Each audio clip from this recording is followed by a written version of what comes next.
গলা সমান বন্যার পানিতে নেমে লাইভ দিচ্ছিলেন এক সাংবাদিক।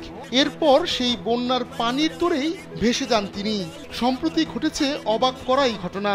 সেই ঘটনার ভিডিও সোশ্যালে রীতিমতো ঝড় তুলেছে।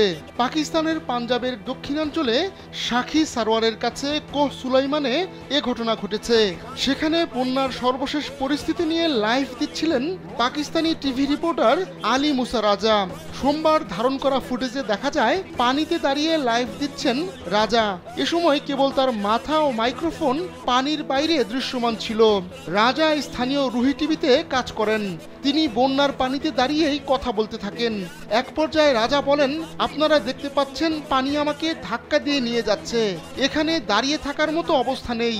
আমার মনে হয় নিরাপত্তামূলক পদক্ষেপ নেওয়া উচিত। তবে লাইভ চলাকালে এক পর্যায়ে বন্যার পানির তোড়ে ভেসে যান রাজা। পাকিস্তানে বন্যা পরিস্থিতি ভয়াবহ আকার ধারণ করেছে।